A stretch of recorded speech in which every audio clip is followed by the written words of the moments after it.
Margo here from Fair Realty. Today we have a very special guest on the show, my close friend, close colleague at Fair Realty. We often work together on many things. Rulon, also known as the Associate, if you follow me on Instagram. Also a former professional basketball player, as you can see in your background there. Today, we're going to talk about hustling to get into your first property. Interestingly enough, me and Rulon, by the time we had met, we had both bought our first properties, but kind of took very similar paths to those properties, which required a bit of hustle and a bit of sacrifice. So yeah, we'll chat about that today. I'll let Rulon do most of the talking in terms of his experiences he's seen in his life and how he was able to get into his first property at a very young age and then go from there. So I'll hand it over to you, maybe a bit of an intro. Maybe tell us a bit about your former basketball career before we get started with real estate. Yeah.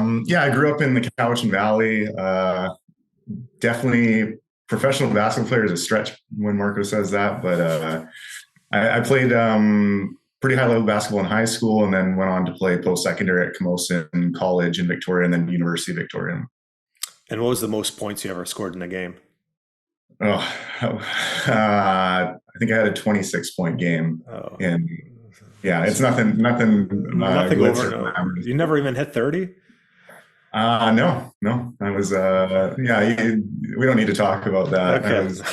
But you were more of a rebounder. I was more of a winner. I was like a good guy. That's awesome. Okay, well, let's get started with our podcast. Maybe let's get started with, what was your first hustle and kind of what led up to your first hustle and how you got going towards your first real estate investment or property purchase? Yeah.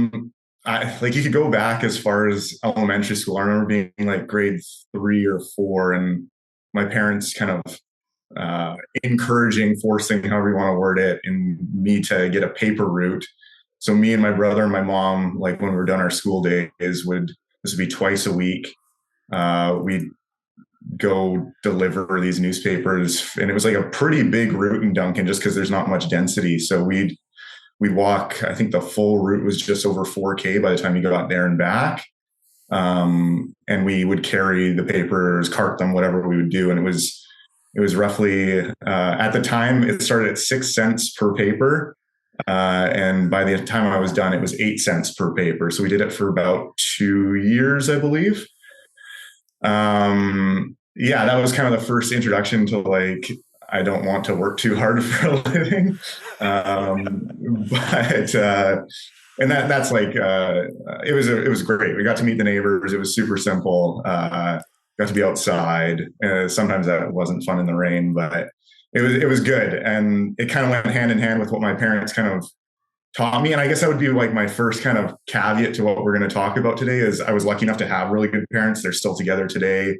I've been very healthy, so I've been able to move with my own 2 feet and stuff like that. Obviously, growing up in Canada to start, that's a huge perk. So, some of those things were kind of just gifted to me and I can't complain too much, but yeah, just my parents encouraging, kind of that lifestyle of walking, moving,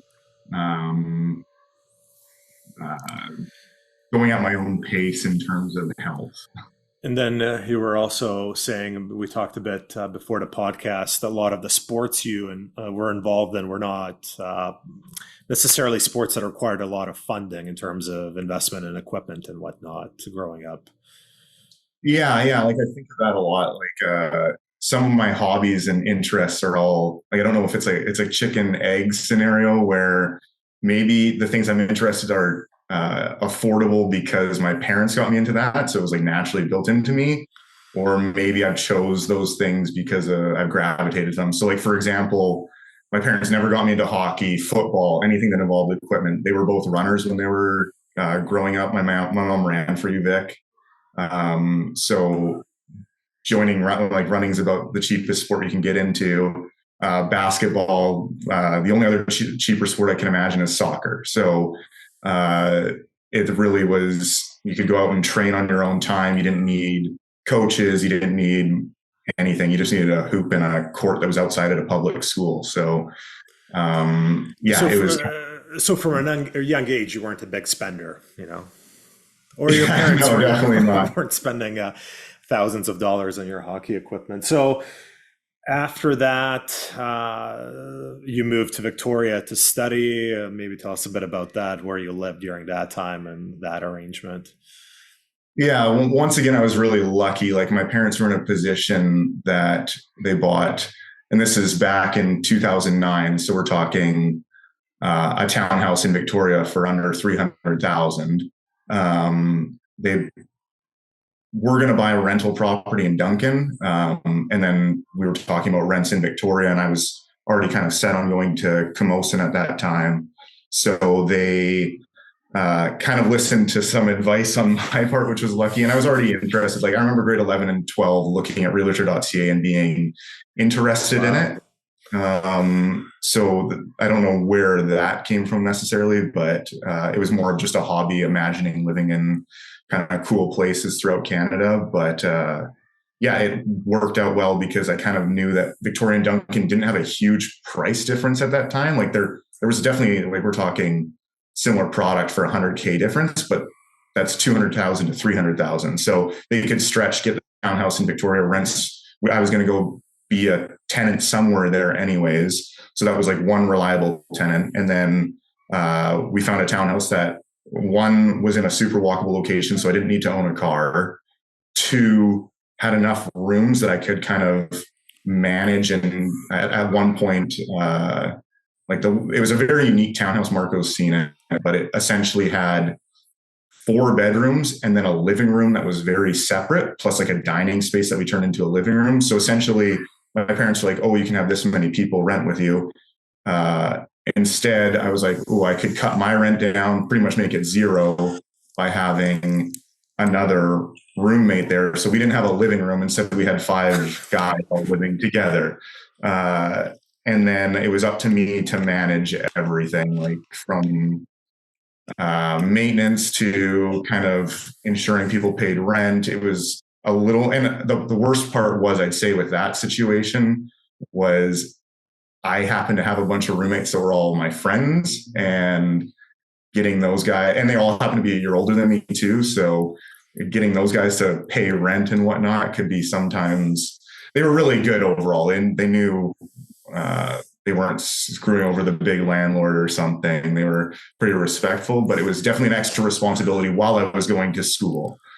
And what was your cash flow situation in that arrangement? Like you personally, were once you collected rent from all your roommates, did you have to chip in or did that cover all the expenses for your parents? Uh, Usually my parents are pretty forgiving with it. If we had the roommate downstairs, especially the time when me and my brother actually shared a room Oh, for wow. about 2 semesters, and that was not fun.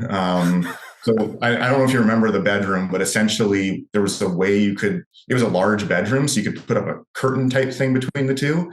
So me and my brother had both our beds in there. I was at the school for between basketball and taking 5, 6 classes depending on the semester. I was at the school from 6 a.m. to 9:30 p.m. So it wasn't a huge issue, but it was definitely, that only lasted 2 semesters for a reason. Yeah, that's still quite a bit. Yeah, so when it was that time, when it was both of us there, it was free. Like That's the free. tenant covered everything.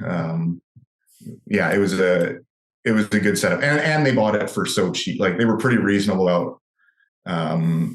They weren't making any money on it. It was Yeah. completely flowing neutral. As long as we maintained that, they were happy.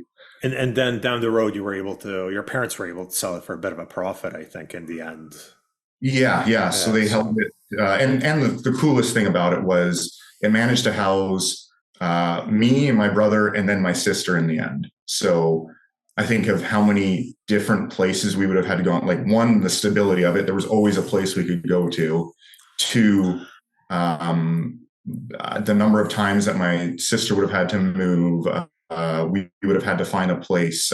Number of months we would have paid rent between all three of us. Like when I moved away for a co-op in a different city with my engineering program, I was able to still have my stuff stored there. Like I didn't have to fully move out. I just moved it down to the storage area. Yeah, no, that worked out well. In hindsight, do you remember whether having that many roommates was legal under the strata bylaws or not?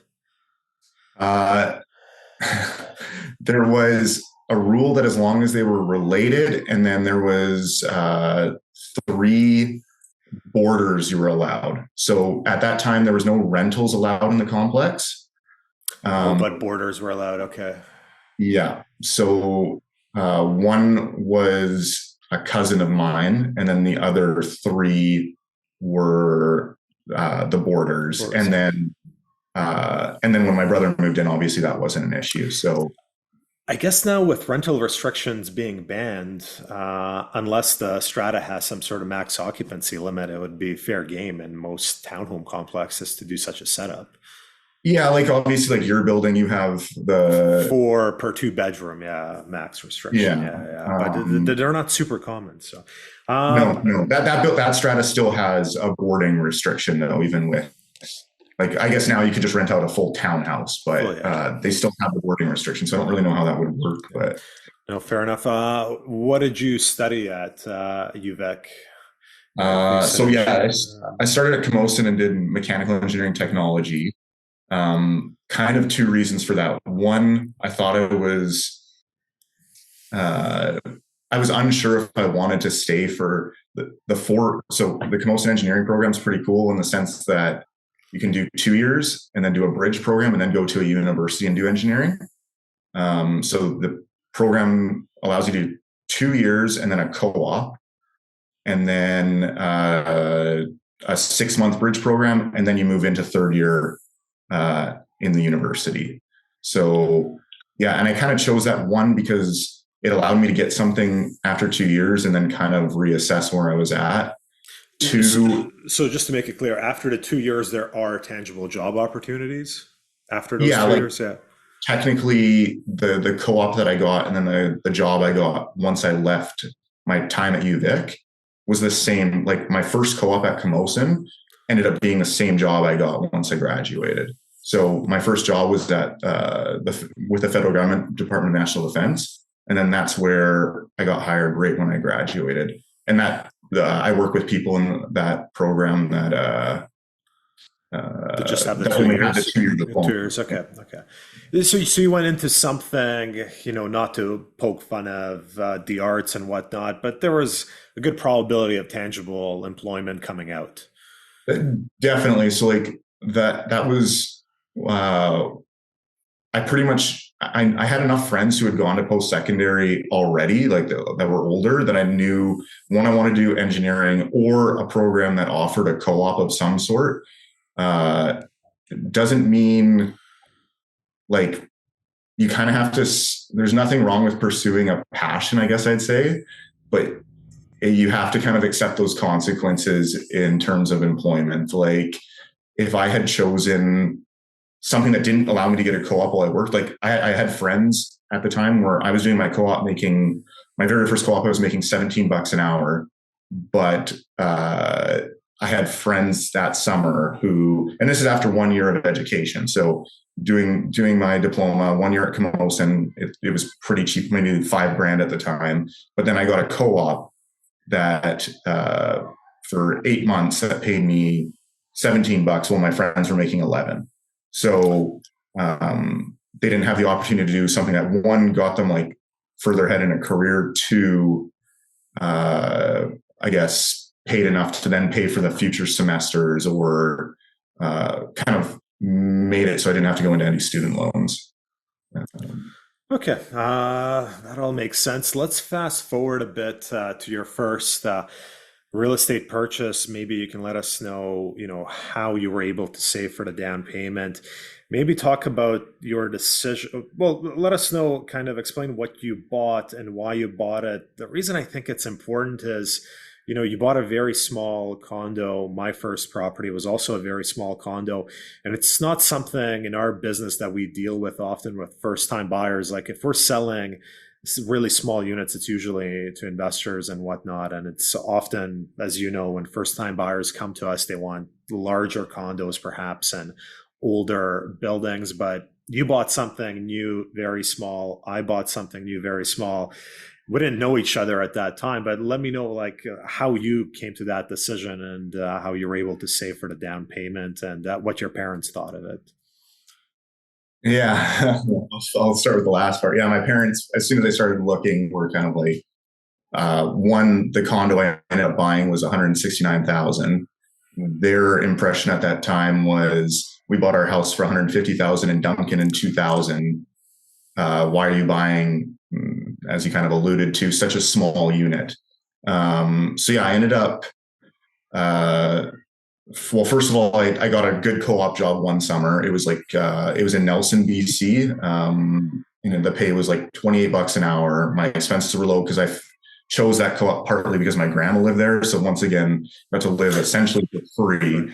So I was banking a lot of money. Then while I was on that co-op, kind of through basketball, I met a guy who worked at The Source. It's like electronics store. It used to be called Radio Shack for Radio exactly. Those of us who are a bit older.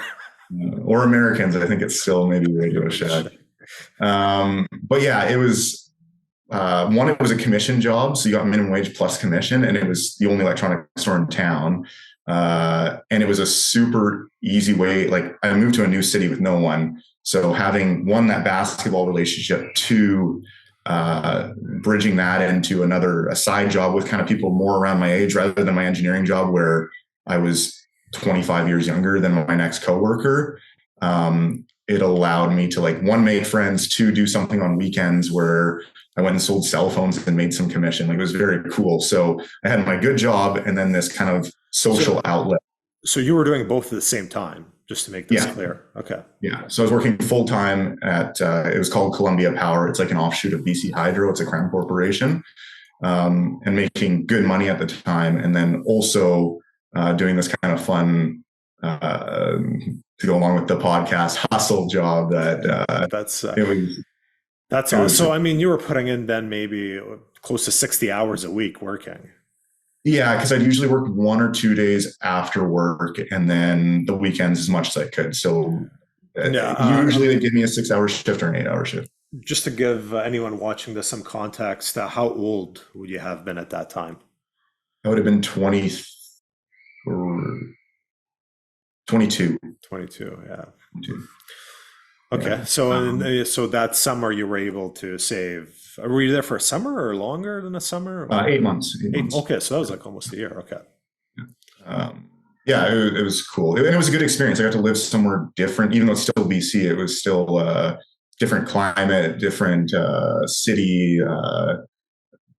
I had to break my rule. I had to buy a car at that time to commute. But we're talking everything else. I didn't do anything else to. All my hobbies were still walking everywhere, going for runs. The workouts I did were pretty much outside. And that's one thing I would mention as well is one thing I kind of realized early on. This is when interest rates were like 3.5%, let's say, or something like that. I was putting money in the bank and I opened up a TFSA. I understood those kind of concepts at that time, but I put money in the bank and I'm making, so let's say I put 10,000 in the bank and make my 3.5% that year. Wow, I made $350. That's fine and dandy. Or I could go work a side job.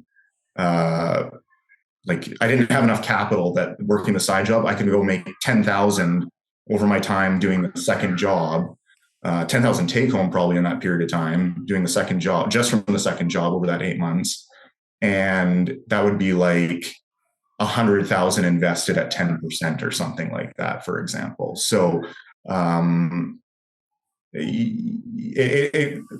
being young, single, able to work at that time and not have any like true responsibilities, it was. And some might like, this is kind of where it's not for everyone's situation, where some might argue like you wasted your youth, but I had fun with the coworkers I met. all those extra, like I still talk to some of them this day. So they're kind of relationships that you got to build at a young age. And it goes along with, kind of going off track here, but it goes along with my mom when she ran at UVic. Her whole thing was the coach at that time told her, like, your running time, your training time is your social time. If you don't want to have that as your social time, don't do this. And that's an interesting concept. But you know what? If you like something, then it makes it even work can be enjoyable if you like it, right? It's not exactly. One of my funnest jobs was working. I worked at Walmart unloading trucks. This is like summer right after high school, and three of the guys were about my age, and we just screwed around, and it was a workout combined with hanging out and chatting, and you just threw stuff off a truck, and it was fun, even though it was like a crappy job for most. So that's awesome. Which is, once again, like this, I'm probably on this end of the spectrum that enjoys this sort of thing. But to get back around to it, that's how I managed to save enough, was being in Nelson, working the two jobs. And actually for a bit, a third job, I don't know if you ever heard of woofers. No. So it's like, it's an acronym, but essentially it's people who help on a farm. Okay. So I worked on a horse farm for a bit when I wasn't busy with the other stuff. And it was a great summer thing. Like, it pretty much just give you food. So I got free meals out of it and got to learn about horses. Farm. That's awesome. It was an Andalusian farm. Yeah. But regardless, going off topic here. So you come back to Victoria after Nelson, and then how big was the studio you bought? 400 square feet, something like that? Yeah. So like 400 on the dot. Which most people would say it's not livable, blah, blah, blah. It was smaller than the bedroom I lived in at my grandma's house. Just because it was, the bedroom was a converted like rec room essentially. And what was your thought behind buying a studio that small? To be honest, so the developer, I bought it new. So the developer had finished the building. They had, I think, 4 studios left. They were all in a single row up the building, and there was, they were all kind of in the middle of the building. And I'm assuming just because people who wanted top floor bought the top floor, and then people bought the cheapest ones. So they were kind of 8th, 9th floor units in a 10-story building. And I went there the first time and was like, this is small. And the developer did a show, like had an open house or whatever. And I was like, this is way too small. Didn't think anything of it. Was like, I can spend more. I can get more for my money for 169,000. And then I went and looked at a few older units that were a bit bigger. Like there was a 2-bedroom, 1-bath for 220 or something like that, I remember. And another one, a 1-bedroom for like 229 in the Oriental. I remember it was the Oriental. Which one's the Oriental? 5628. It's formerly vacation rental building. It's the one with the loft. So it had like a cool factor. Once again, no parking, but like at the time you could kind of buy an older wood frame 2-bedroom for 229. And then I bought, after seeing those, I was like, these just feel like you can feel the quality is a little different. Plus leaky condos were still kind of,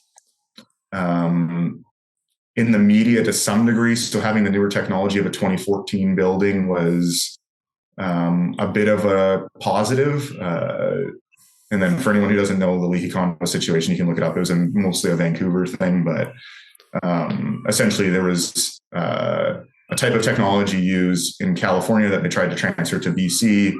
And that's why we have rain screens in new buildings now.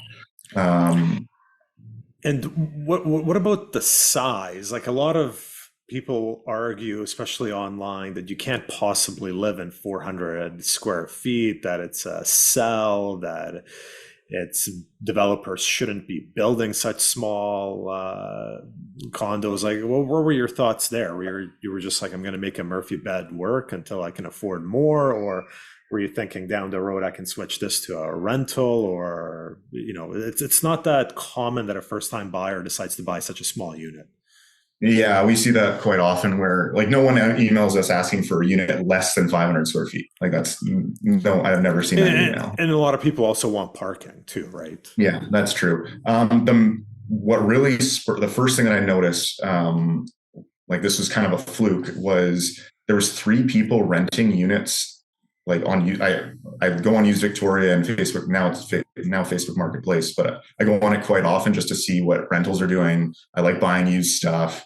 It's a good website. But anyways, I was on there and I saw um, there was three units for rent that people had obviously bought in the Mondrian and were renting them, and one was 1,200, one was I want to say 1,250, and another was like 1,150. And I was like, okay, like let's watch these. So like, for 2-3 days, I saw all the ads disappear, and I'm like, I'm assuming that they went for. Got a message here. Okay, sorry. I'm assuming these are going to rent for like the fact they disappeared after being so quickly listed. They're probably renting for the prices they're posting. And then I saw like this unit and I went circle back to it. And I'm like, after seeing those wood frame ones and like some of the bigger units, like the space works. Like I'm a minimalist to begin with. Like I could see living here, but once I saw those rents, I was like, okay, I could actually make this work as a rental instead. So what I ended up doing was buying it and with the intention of eventually moving into it, but buying it and then moving or staying at the townhouse I was at with the 5 roommates and renting it out. But I had saw those ads and was like, my mortgage payment plus strata fees is probably going to be about 1050 at these prices, these rates. And people are renting 1150. So people were paying more in rent than the combined cost of the mortgage, strata fees, insurance, and taxes. Exactly. And that's another thing. Like my timing, if I was born 5 years later, this wouldn't have been probably an option. But I guess recognizing that opportunity and then kind of ignoring So some advice. you recognized an opportunity, you were in a position to buy, and you made some sacrifices. The reality is, a lot of people, you suggest that they live in 400 square feet, they balk at that idea. So this is where I come into the picture, into your life.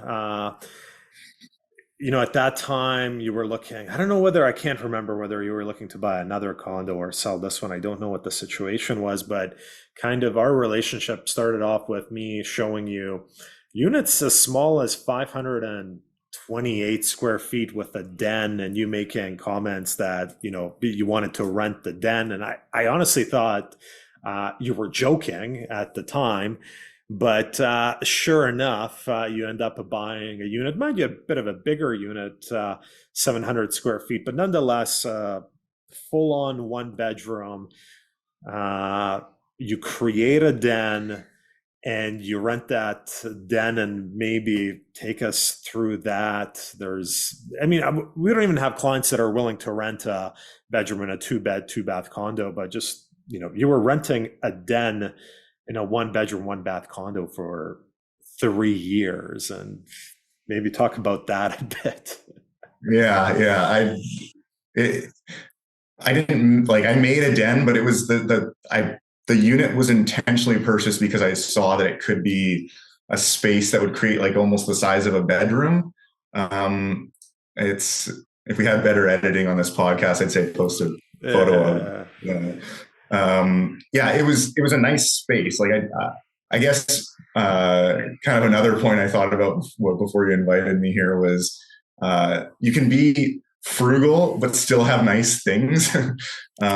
So I made a decision that like, okay, I'm going to do this den in the best way possible. So like I saw another building, the Hudson has these really nice sliders as their bedrooms. And I was like, where in Victoria? So I emailed the developer, and they kind of told me that it was someone from Vancouver who did it. And I started looking at their stuff, and it was going to be really expensive, obviously, but they had built a whole building. So that's why they had someone from Vancouver do it.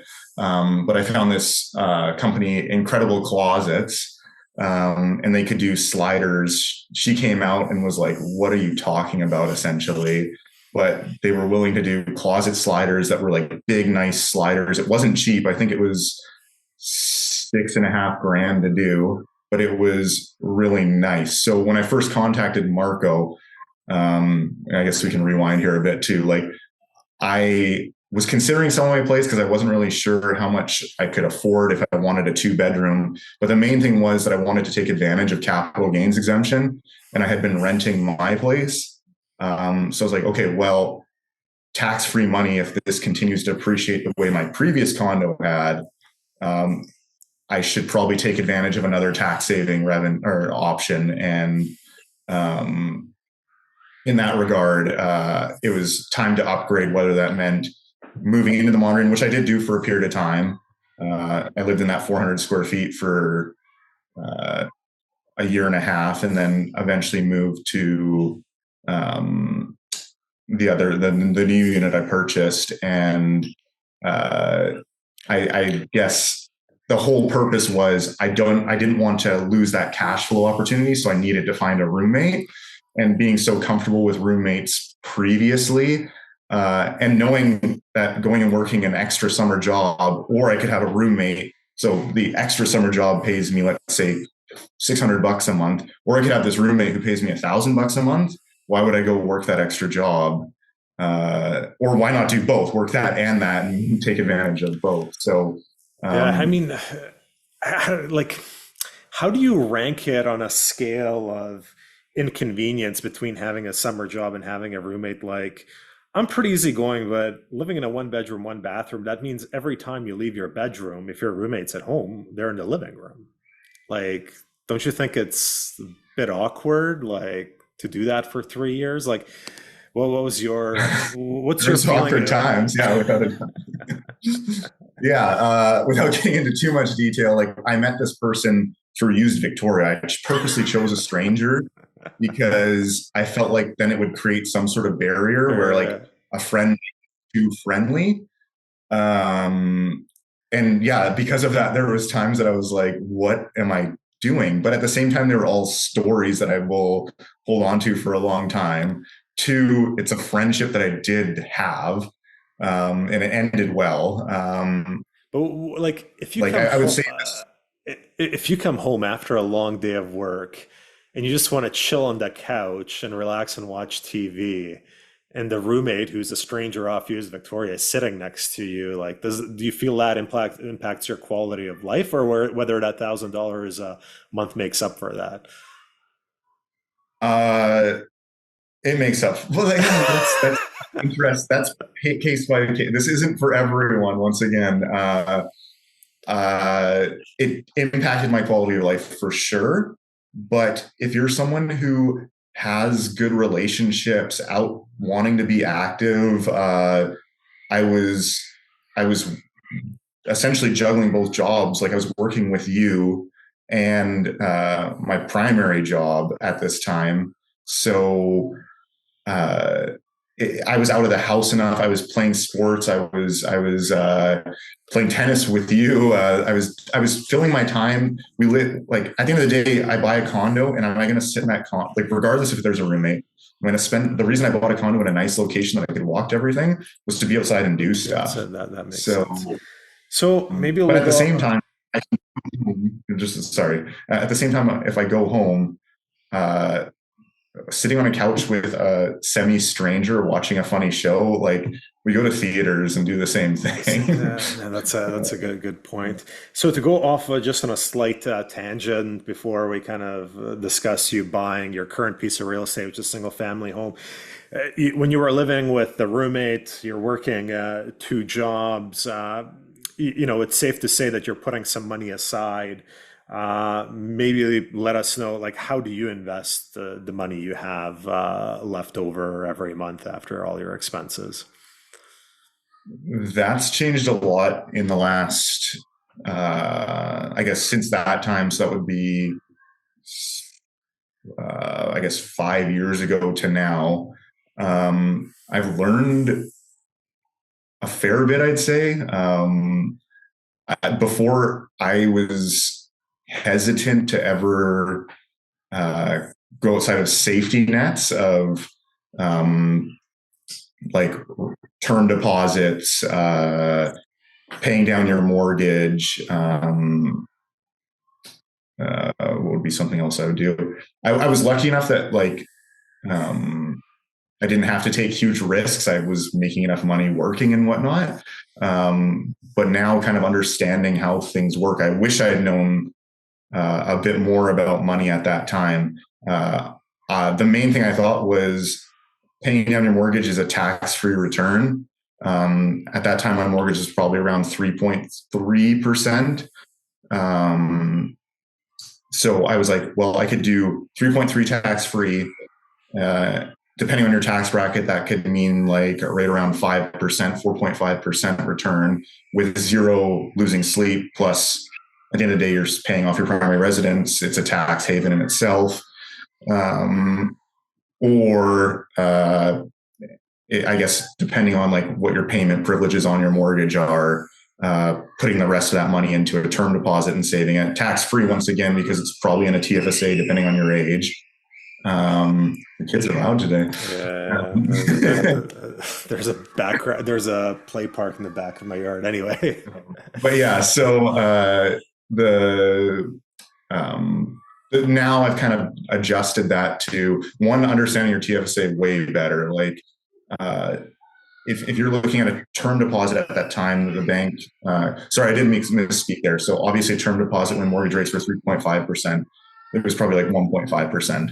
So if your TFSA is making 1.5%, obviously it's capped out at that time, probably around 50K. You're not changing your life by any means. But now kind of learning more at that time, RBC was probably paying 4.2% dividend, let's say.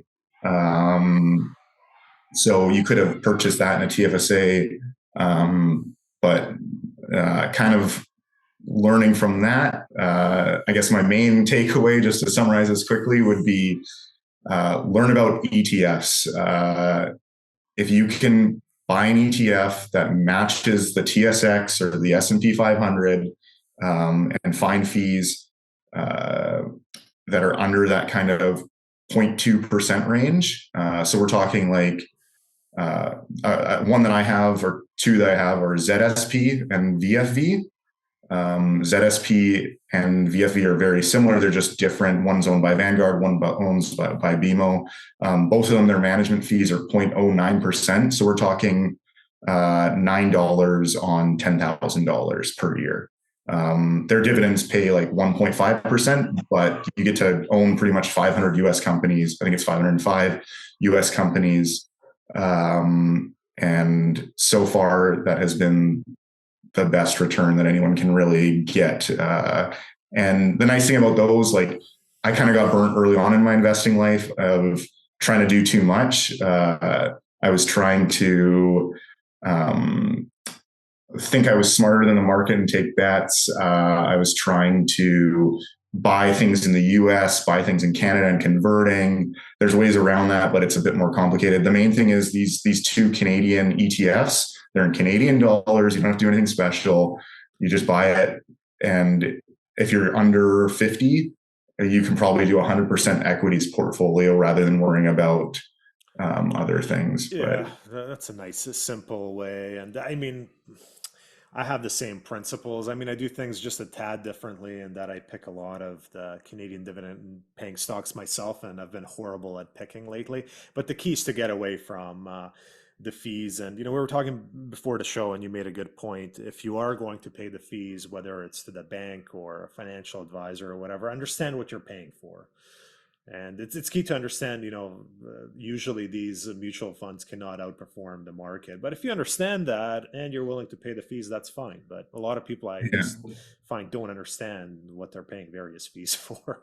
And that's one thing, yeah, I would say about all that is that's how, like, I guess thinking about money, whether that's looking at your bank account daily, like I'm on once again on this far spectrum where I check my bank account once a day. Oh wow, nothing's changed because I knew no money went in, but I still check it. I check my credit card statement once a day. Once again, I probably didn't spend any money. Why am I checking it? But it's thinking about money leads to more ways of um, understanding your money and making it work for you. Like talking to my parents, and this is one thing that always kind of frustrated me was they were great parents and did everything right, but they worked, I don't know, whatever it is, 35, 40 years and don't understand how to use their money well. And not that they're hurting for cash, but I think that's going to be the way that younger people now can get ahead, is really understanding their money and taking advantage of the internet, taking advantage of things like ETFs or How I Met You, understanding real estate fees and being like, okay, I emailed a bunch of realtors, no one would give me a discount. Email you, and we had a good conversation about that. And I was like, okay, well, even though I didn't end up buying with you, but I ended up finding the property I ended up buying was on Use Victoria. Just to But clarify that, you did not use yeah, another agent. yeah, I did not use another agent. The guy I found on Use Victoria that was selling the condo said he hated realtors, and I was like, okay, well, this is. And then Marco was nice enough to help me out with that. But yeah, so regardless, Yeah. understanding what you're paying for, whether that be real estate fees, whether that be some sort of financial advisor, it's not rude to ask why you're paying so much for something. Oh, And then using that knowledge to then understand how to uh, better use your money. Like there, for example, my parents pay a financial advisor 2%. Now it's down to like 1% because they went and talked to them. But the main thing was that I looked at what they had and what a Canadian dividend fund had. And it was so similar that it was like, well, you could either pay, like there's one called XIC that just holds the Canadian market. It has a management fee of 0.04%. Like we're talking a factor of whatever that would be, 20 less. So over the course of our lifetimes or someone younger than us, that could mean hundreds probably of millions, literally. yeah, literally millions. Yeah, yeah. Okay, so let's get to kind of your final real estate journey to this point. Eventually, you sold the condo with the makeshift den. You bought a house with a suite, and then you go back to renting a room inside that house, like not the suite, a room inside the main part of the house. Does the hustle just always continue? Because I'm assuming by the time you bought your single family home, you could, let's say, quote, comfortably afford to live in your house without renting a room inside the main part of the house. Yeah, yeah. Like it was a matter of situation. Like this time it was a friend who we had known for a long time. He was a good guy. Um, it was kind of a simple trend. We had like I don't have kids. We had two extra rooms. Why not give them a better living situation? Like kind of obviously it was completely for my own benefit, but like in terms of like social, like I'm providing housing in that housing crisis. So there is a win-win there. He paid less rent than he was at a crappy basement suite that he had to stoop down in at points. So he got a way better place to live. Got to know him a bit better.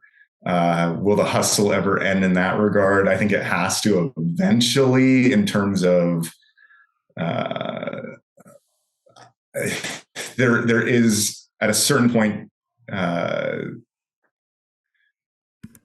Like I will always want to do it, but at a certain point, you have to take like a practical standpoint of like, okay, you did all this early work, you can kind of enjoy your own space at a certain point. But anyone who I don't know if you decided, hey, I'm going to stop sending referrals to Rulon and working with Rulon one day, I would be renting the den or the extra bedroom.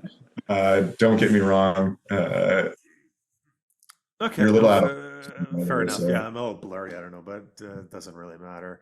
Um, basically, in conclusion to our podcast today, I've gone through similar life experiences. First of all, I was lucky to have, great parents. We moved to Canada, which put me in a great position. Similar to you, I didn't go into engineering, but I went into healthcare. Right out of healthcare, once I did my 3-year diploma, I had a bunch of job offers. Then I went back to school while I was working at the hospital. Also bought on the same street you bought on. My condo was 533 square feet, but it was also not the most desirable. It didn't have a window in the bedroom, no parking. The same thing with my parents. My parents had bought a house in the Oaklands area near Hillside Mall for 180,000, and here I'm giving $200,000 for a condo downtown without parking. It was strange, strange to them for sure. And then, even after that, lots of sacrifices made in terms of various living arrangements, working hard, and basically, I think what I wanted to take away from this podcast was uh, there was still an opportunity to get into real estate, as bleak as the situation seems, but you do have to make some sacrifices at the end of the day and some wise decisions. Maybe going to get a master's in English, this might not propel you into your first real estate purchase. So, thanks for being on the show today, and hopefully, we can play some tennis today. And I don't know why I went blurry all of a sudden, but any Yeah. final words of wisdom for people out there looking to start the hustle? I don't know. I had like three kind of, well, there's more like five kind of takeaways that are kind of almost comical that I get razzed about, but I think Okay, okay, let's hear them. um, they're important, I would say. I won't go into all of them in too much detail, but the first one is don't buy gym stuff if you're not someone who enjoys the gym. And that means a membership as well. Like, I fully encourage exercise. I fully encourage, don't buy the fancy e-bike if you're not into biking, for example.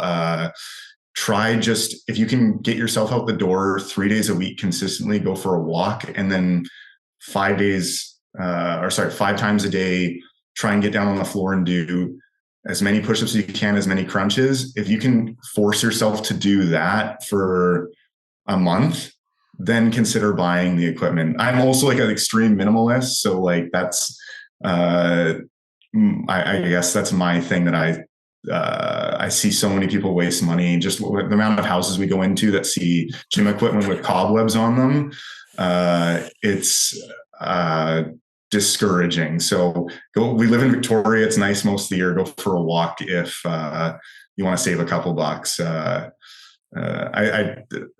kind of applies to golf, to be honest. I live kind of near a golf course. I go for a walk around the golf course rather than actually golfing. Would I prefer to golf? I don't know, maybe, but I can't justify it if I couldn't justify paying for all the equipment and stuff if I already enjoy my walk a lot. So the one that we kind of talked about a while ago was make friends who are also driven. I don't believe in this a ton. Like, some of my best friends were, lack of a better word, degenerates on basketball teams. And it wasn't like they taught me something about being driven, but having some people around you, it doesn't have to be everyone, but having some people, it shows you a spectrum of life for sure too. Like, Yeah, and as getting older, we're kind of diverging from that, but having, like as you know, my cousin Ivan in Croatia, me and him couldn't be more different. He's not very driven and whatnot, and I wouldn't say I seek to make friends with people that are driven, but it helps you somewhat relate to people. Like if you and I can talk about how much money we lost on various investments, you have something in common, right? Versus if someone is just in a totally a different segment of life, and their priorities to buy the best weed on the market, like it's a little tough to relate to them even if you like them. yeah, So I wouldn't say I seek out successful driven people, but I think life kind of, you end up maybe socializing with those people a bit more, especially the older you get. If you put more value in your health and staying healthy, you might be more likely to be friends with someone that wants to play tennis and go hiking versus go to the pub for 3 hours and drink beer, right? I don't know. yeah, I think that's the natural progression. Like, you might meet someone, you're like, oh, they're a good person, but eventually, if I just keep talking about management fees on stocks and they keep talking about hockey, they're gonna hate me eventually. So Right. No, fair enough. um, Fair enough. yeah. Okay, Uh, well, I think we've gone beyond our expected duration by a mile. okay, So fair enough. thanks for having us on the show, and hopefully we get 100 views on this online. So Aiming for 100. if you watch the Take entire care. video, leave a comment. Okay. Good luck. Okay. Thanks. Bye.